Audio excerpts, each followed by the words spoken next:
You look beautiful as always. Oh gosh, thank you. Love the background. Oh, thanks. Yeah, you like the big idea I background. love it. A big idea. Yeah, we're going to be talking about the big idea today and yours. I mean, honestly, this is super exciting for me today because today, and I'm sure you know this, is actually International Women's Day. And if you didn't, you do now. So, and I think to me, it's so funny with Sherry with your marketing department. I was telling you this was a big deal for me because you are one of the few women that I know in the business world, and from the moment I met you, I've had this just really, really high respect for what you accomplished. And with this new show, and to be able to showcase somebody like yourself, and I've had the fortune of meeting a lot of people, but when I look and think of a big idea and execution, because that's what this is about, and sharing that story and impacting others, Yeah. that's you, man. That you just came Oh, to and well, gosh, thank you. yeah, no, it's from the heart. I mean, it's incredible. And as we're discussing these things, let's let's pause for a second, let everybody know.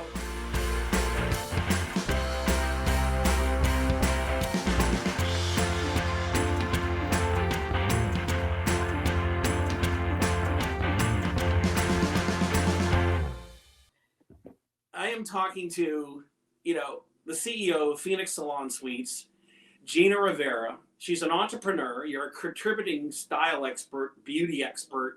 You've been on Extra.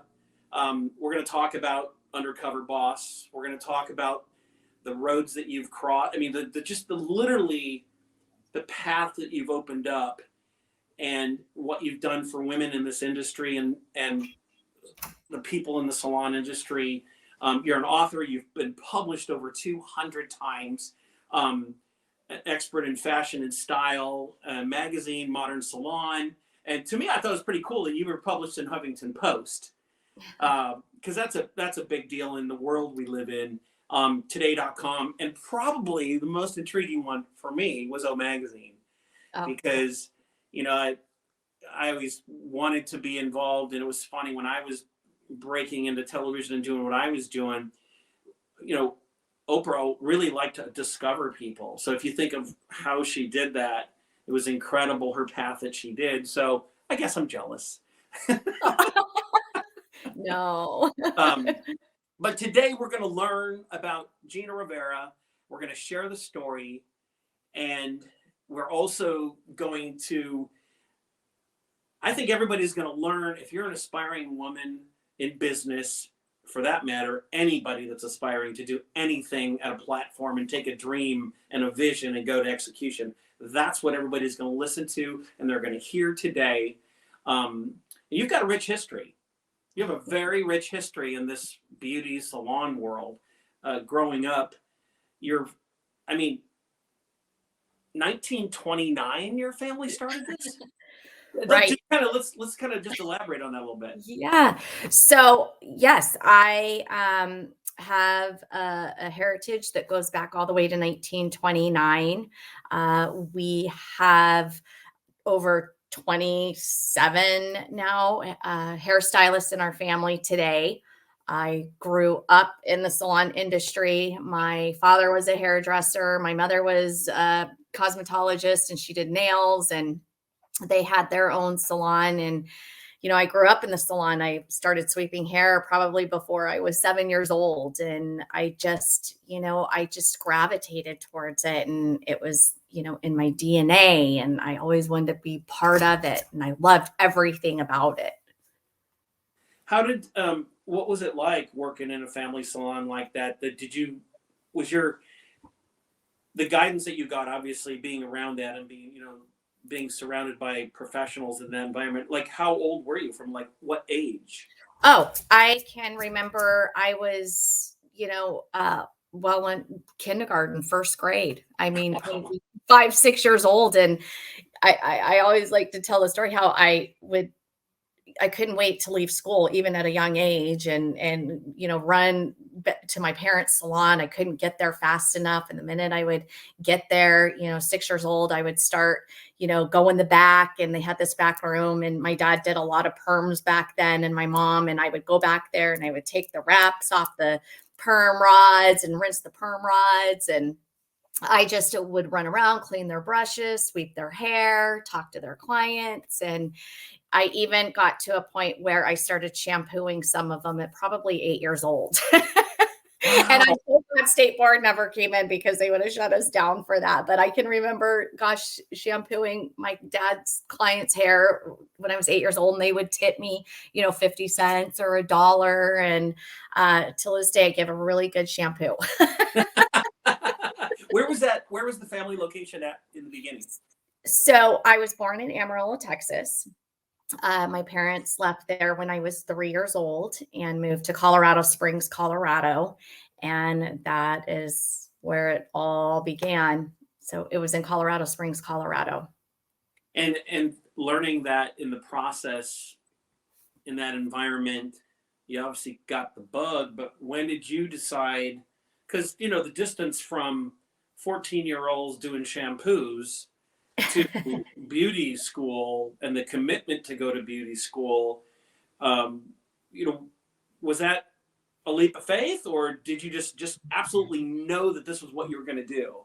Yeah, I can remember, like I said, running into the salon and seeing, really more so what I loved was seeing the smiles that my parents were putting on people's faces and how they were making them feel. And there was such emotion behind, just giving someone a new haircut, or just giving them their attention, or telling them that they were beautiful. And I loved all that feeling and that. And I can remember when it really struck me was, my dad used to take me, and my mom used to take me to hair shows. And so I can remember as a little girl, at these big hair shows, and I was sitting in the front row, and my feet didn't even touch the ground, in the chair. And there was this big platform, and Oh, these that's artists were on this platform, and they had their models, and music was blaring, and shears were shining, and hair was flying, and it was all that excitement. And I looked around, and I was like, man,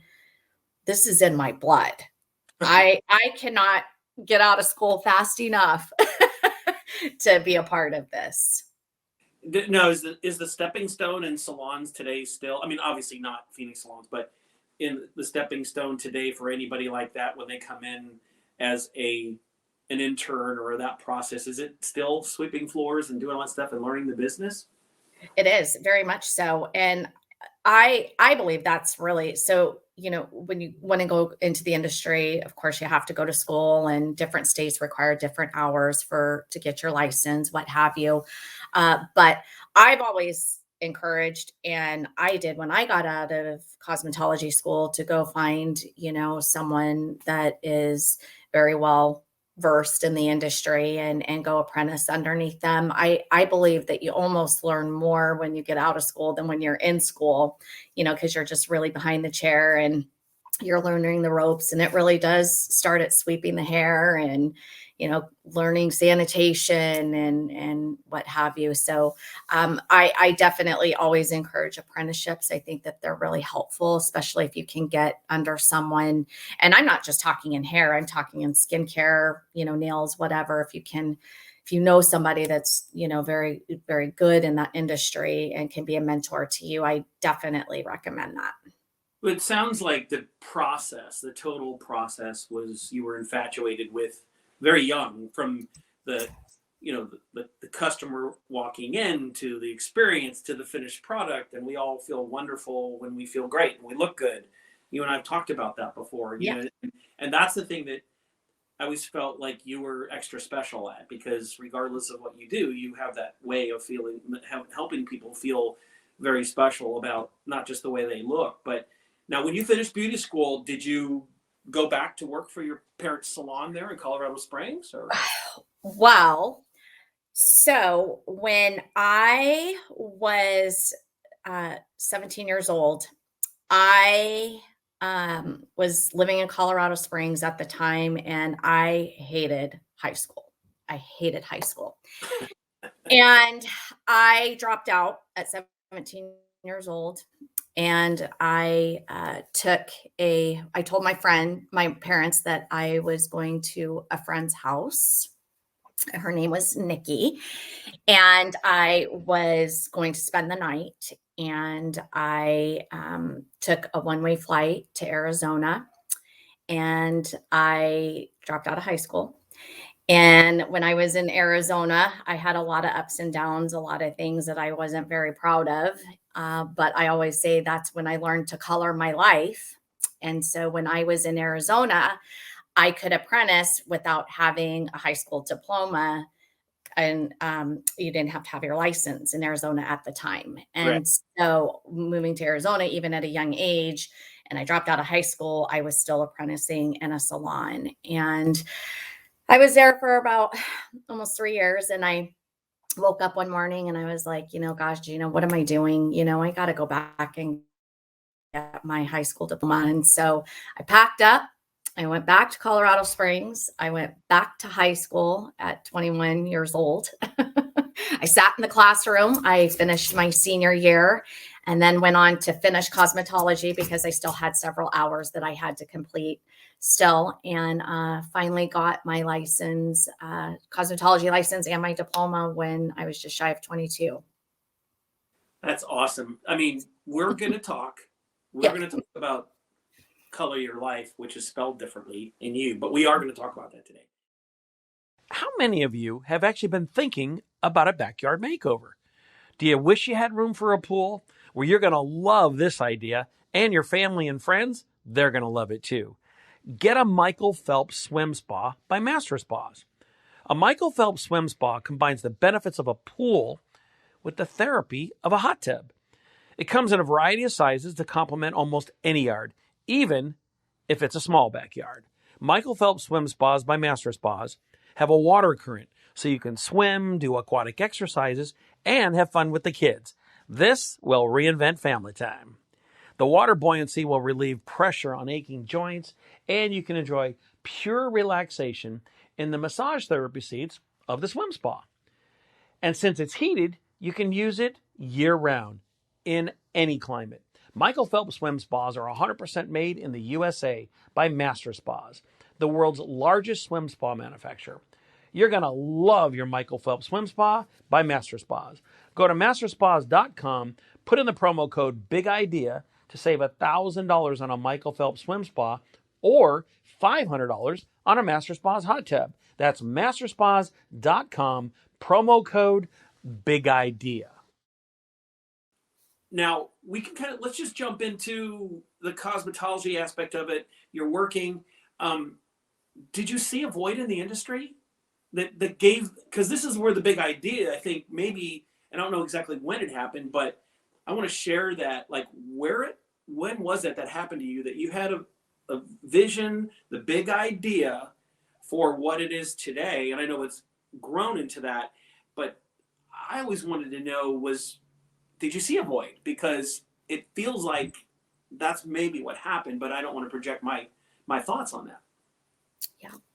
Well, coming from a great background and being in the industry and seeing how my parents put all of their clients at first, put up their clients first and always made them feel special. And it was always about them. It was never about my parents. That was always super attractive to me. But when I got the big idea was I was working behind the chair and I was just running a chair in a salon. And I was pregnant with my first son, Phoenix. And I had to pay my rent. So rent was due every Saturday.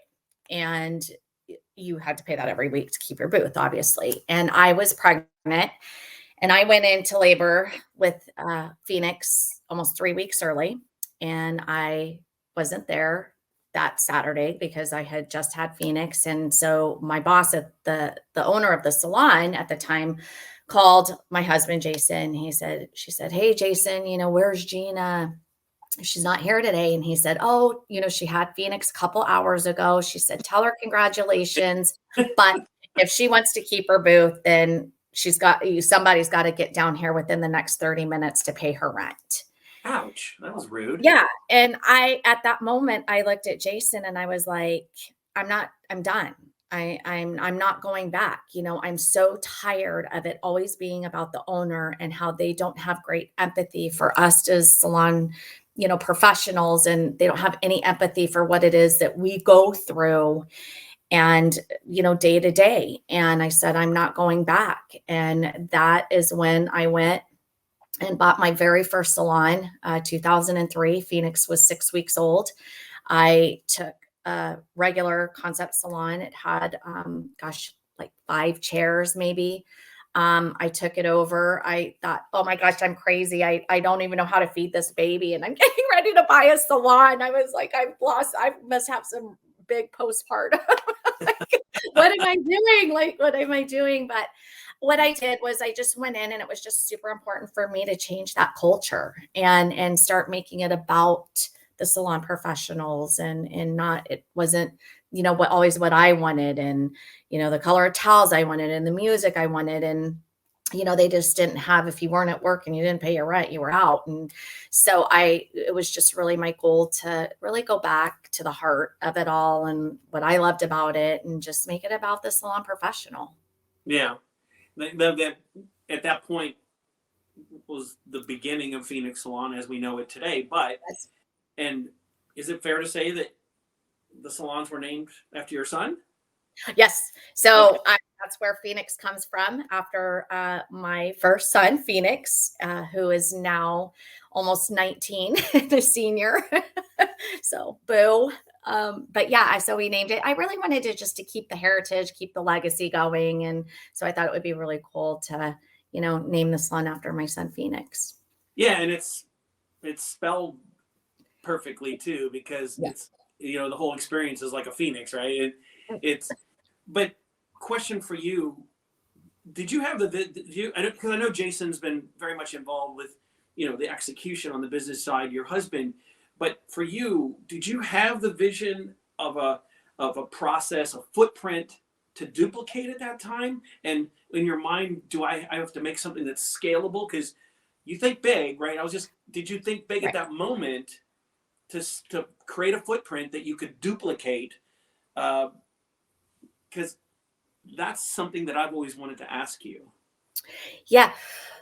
Well, when I took that salon over and I was behind the chair, I, over time started feeling that it was super challenging it became really challenging, being behind the chair. And I was trying to, stay close to the pulse and I always wanted to do hair. That was my first, passion. And I wanted to always, still do hair and run the shop, but it became super challenging, salon professionals wanting this, wanting that. And I was being pulled in every single direction. And I was, a business owner, and I was trying to keep everybody happy, and I was trying to do my client. And, it was just this whirlwind. And I started kind of feeling like I didn't want to be a salon owner anymore. And I came home and I said, Jason, I'm just really struggling because I want to do hair, but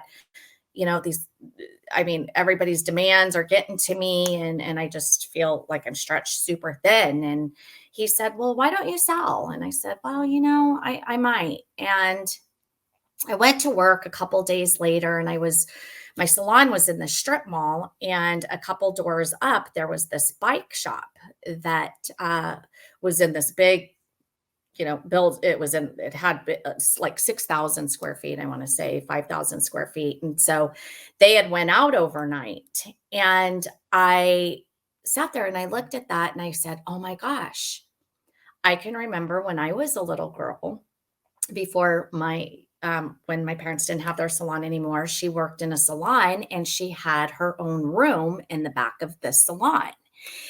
And I always used to go in there, and when I was little, and twirl around and pretend like it was my own salon. And I always thought it was just so cool. And I was reminded of that. And so needless to say, I ran home and I told Jason, I said, I remember when my mom used to work in this room and have her own salon, and the bike shop went out 2 doors up up from where my salon was at. And I said, I'm going to sign a lease on it.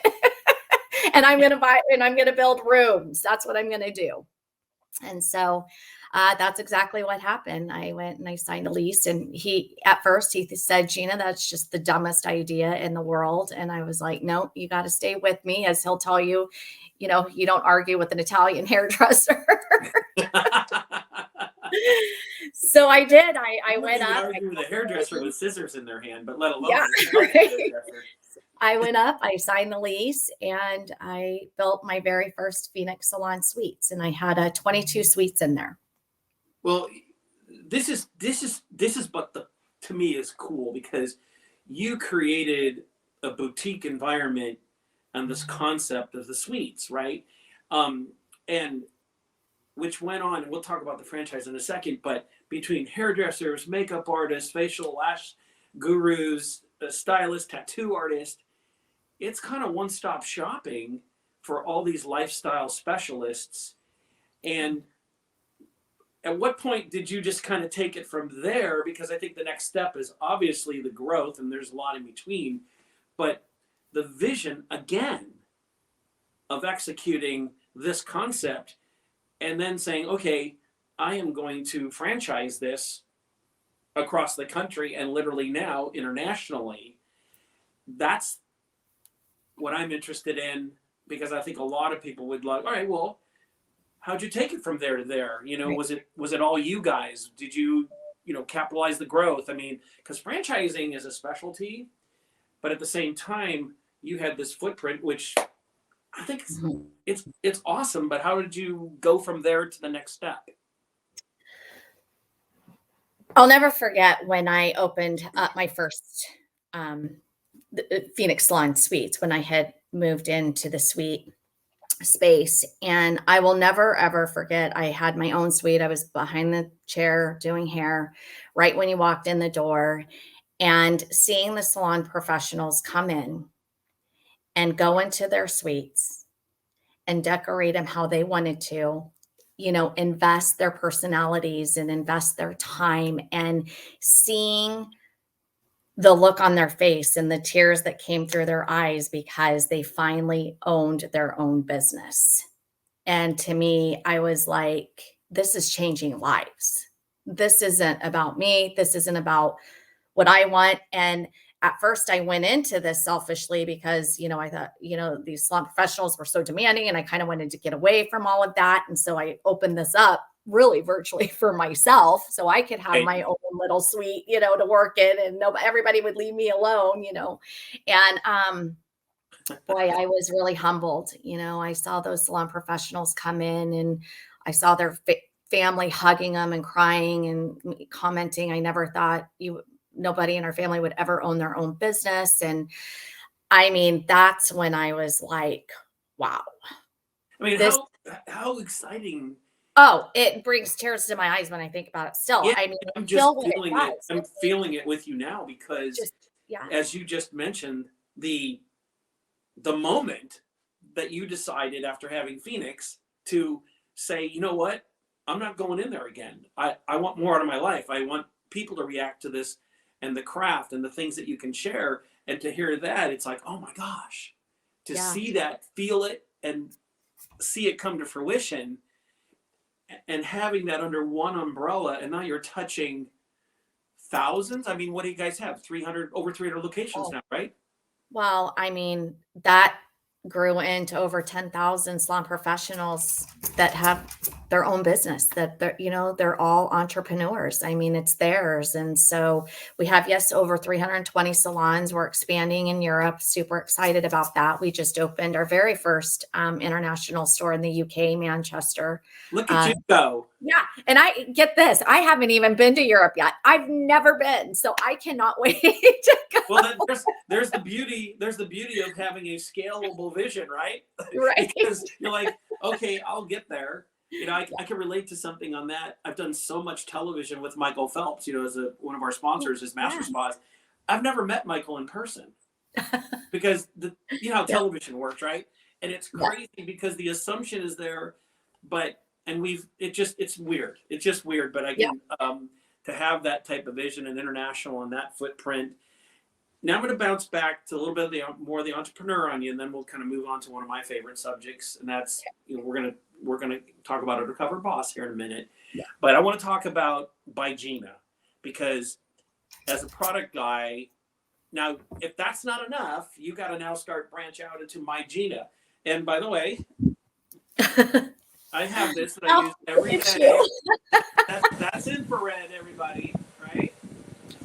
Because this is going to end up on YouTube too. But infrared vision, you know, your products and that technology, and your line of biocomplex hair care line, I just want you to share with that, because that's who you are. I mean, you're the forefront of changing things. And again, another reason why International Women's Day to me with you is like you're hitting on all these cylinders. And by the way, it's a great product, right? And this show isn't really about the product as much as it is about the possibilities and the technology and the things that we use in these big ideas. But why infrared? And I know you have a reason for all that. Well, again, you know, everybody's going to think I'm a pretty selfish person, because everything I've done, I feel like I've done it selfishly for me. Being behind the chair, I just felt like there was such a void in products, and I'll get into that in a minute. But I was really inspired to create my own product, because I remember how good my hair and my nails felt when I was pregnant. And it was because I was taking prenatal pills while I was pregnant. And I was like, you know, I started noticing, you know, the void in the products. And as these lines were getting bigger, the quality was going down and what have you. And I said, you know what? I want to create a prenatal pill for the hair. That's what I want to do. I want to take it back to grassroots. It's no longer, although it does smell very good, but, you know, it wasn't about the shampoo name. It wasn't about the color of the shampoo. It wasn't about, you know, the smell or how much lather it had. I wanted to take it back to grassroots.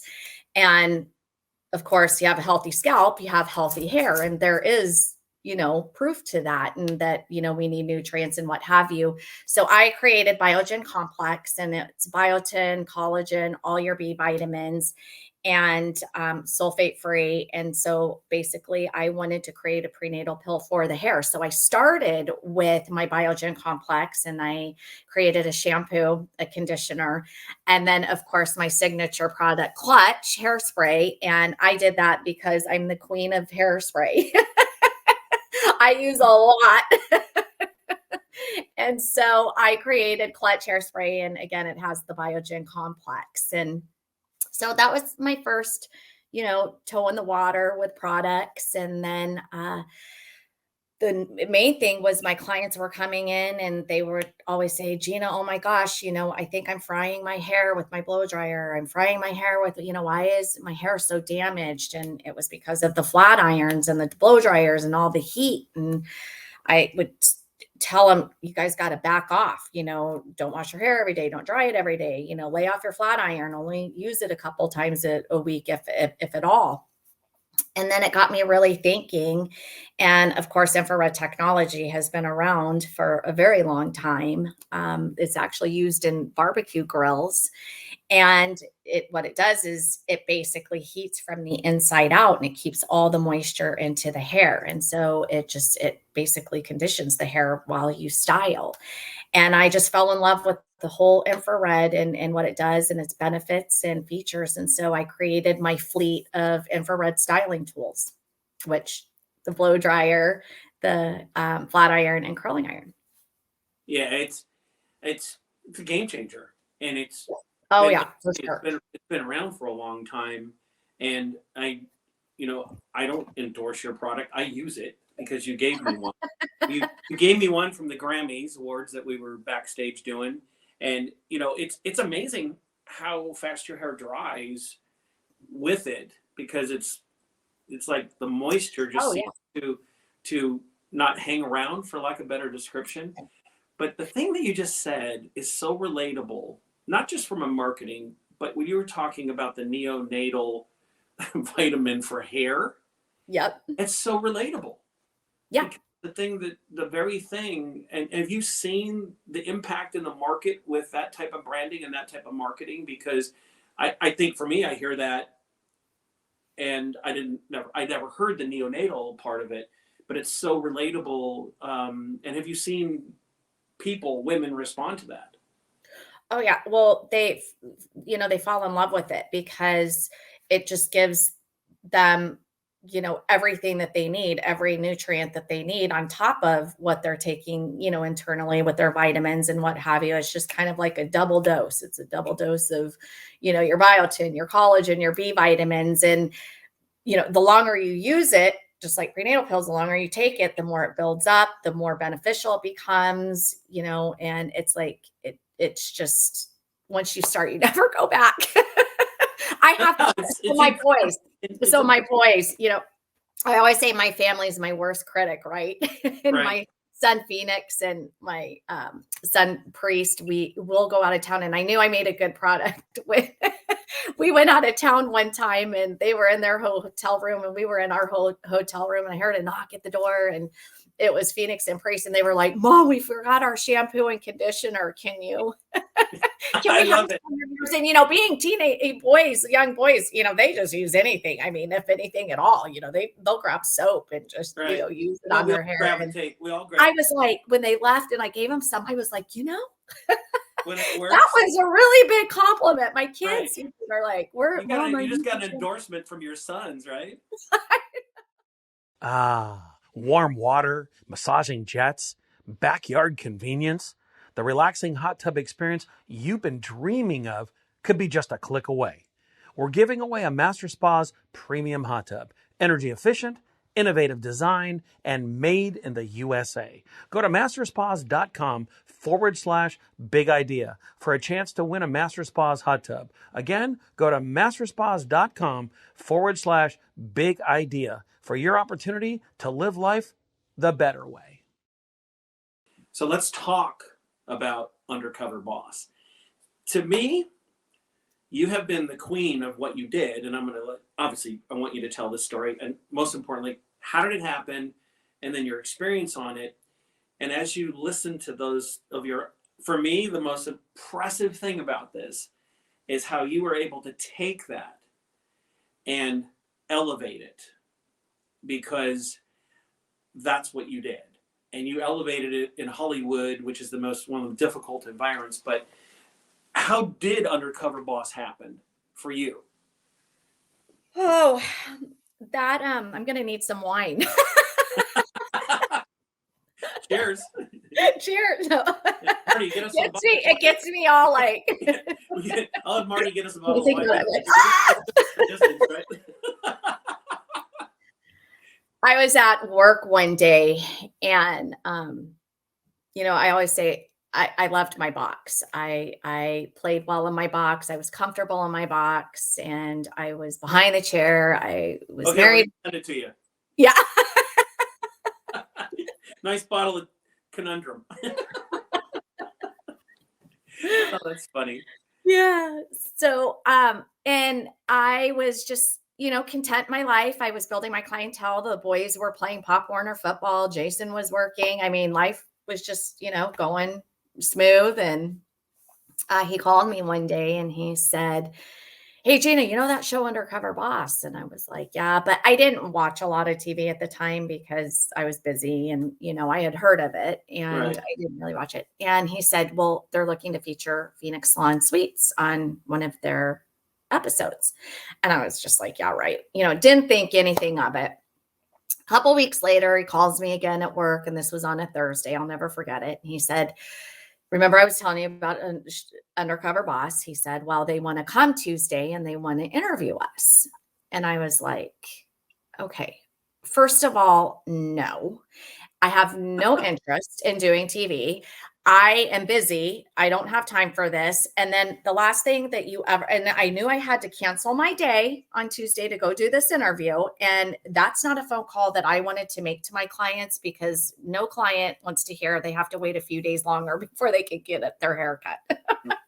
So I had to cancel my day and I was so irritated. So we go in and they spent like 9 hours, just interviewing us and interviewing me and then interviewing Jason. And the whole time I was just so irritated and I was uncomfortable. I was scared. I never, I just had no aspiration to do TV. And I was worried about, being late to pick the kids up from work or school. And I just bombed this interview, but I thought I did a good job because I did not want to do this show. So I left, and about a week later, I'm at work. I'm 3 clients deep. I'm running 30 minutes behind, and Jason calls me again, and he says, "Well, they picked us. They picked Phoenix Salon Suites." And I was like, he's a big jokester. And I was like, "Yeah, right. I don't have time for this." And he said, No, seriously, they picked us. And I said, "Oh, okay. Well, then," I said, "well, you need to give me some details because I need to know when you're going to leave and, when I need to be home with the boys. And I can't wait to see how they dress you up." And I kind of got bought into it. I got excited about it. And he got Oh, no, they're going to mess with your hair. Well, he got real quiet and he didn't say a word. And he said, "They want you." And I was like, "Nope, not having it. Shut it down. I'm not doing it." And I hung up the phone on him. I'll never forget. I hung it up. I was not going to do it. And that undercover boss train started coming to my little house 1,000 miles an hour in Colorado Springs, Colorado. And I have to tell you, I was absolutely miserable. I cried every day. And I was so scared and so out of my box. And I did not want to do it that I was making myself physically sick over it. And that's no lie. I was just prepping. It was before they even showed up at my house. I was a wreck. And I was just so out of my box and I was uncomfortable and I was scared and I didn't want to do it. And I one night got on my knees and I was like, "Lord, you've got to take this from me because I cannot do this, nor do I want to." I was praying that the show would get canceled. I was praying that I would break something, that I wouldn't have to go. It was awful. And I just said, "Please, Lord, there's millions of people that like spent their whole life, acting and wanting to get into TV and do this and go get them. I'll be fine. I promise I won't be mad." And he spoke and he said, "You know what, Gina, this isn't about you. This has nothing to do with you. This has everything to do with me sending you to do something for me." And I went. Oh, wow. Kicking and screaming. And I was like, "Okay, Lord, I'm not going to argue with you." And I was miserable and I was uncomfortable. And before I knew it, I had 38 producers, strangers, you're in the TV world, in my house, taking over, turning my house upside down.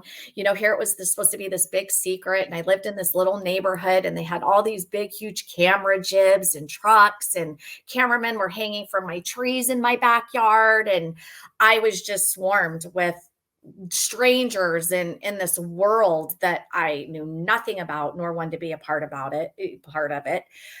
Before I knew it, they had me in a long brown wig, and then I had to learn how to go put contacts in, and I didn't wear contacts. And so that was my first nervous breakdown, was learning how to get those suckers in. Well, not only that, somebody else doing your makeup, of all people. Oh yeah. And then, poof, I wasn't Gina anymore. I was Ashley.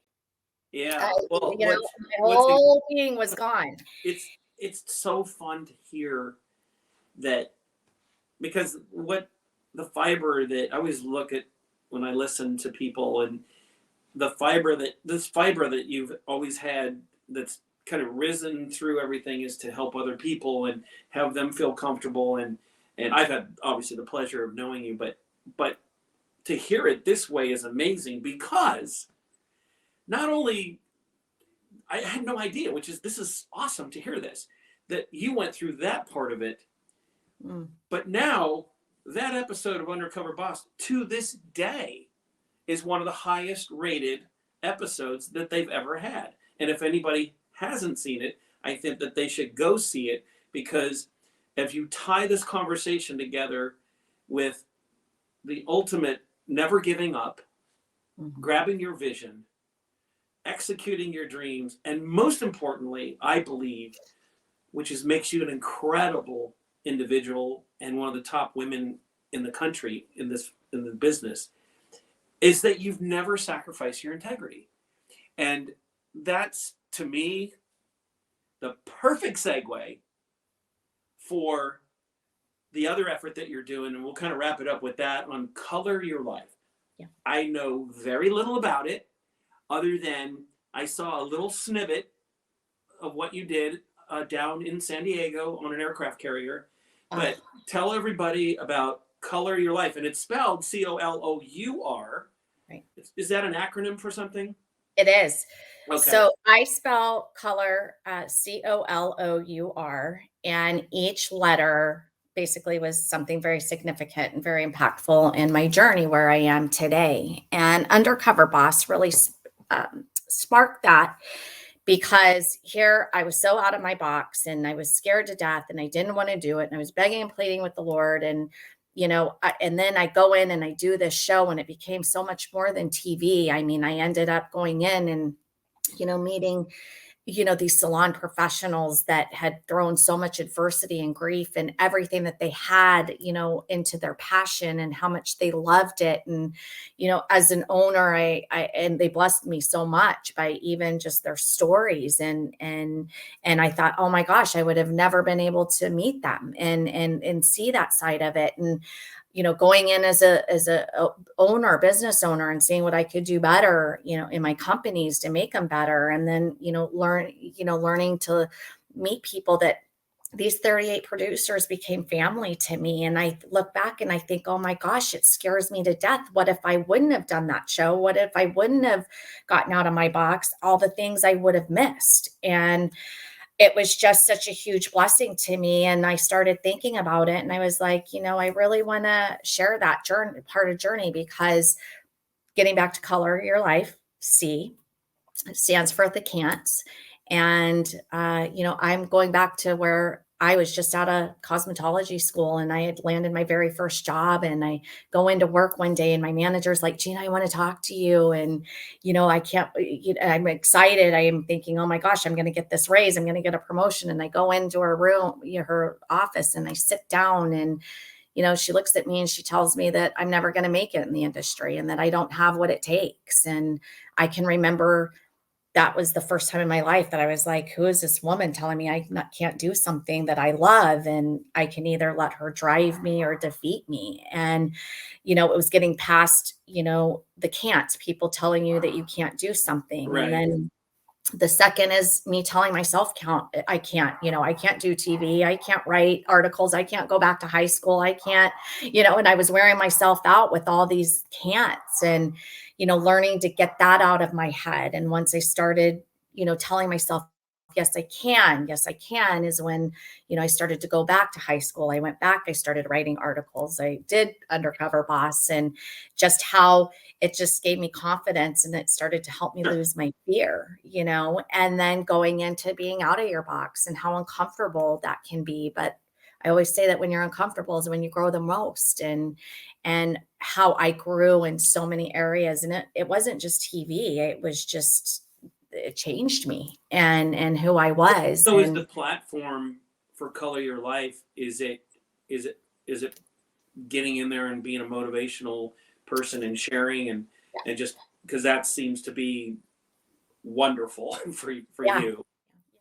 Well, I was so glad that you got, before we leave, to see a snippet from me being blessed to be able to go speak on the USS John P. Murtha to our servicemen and women on that ship. Was just, that was just a highlight, just to be able to go there and share how I colored my life and share with them, because everybody goes through their C's, they're out of their boxes, learning to love the process, going after your opportunities and building those relationships. And that can be applied to anybody's life. And I'll tell you, that was pretty amazing. I felt really blessed to be able to do that.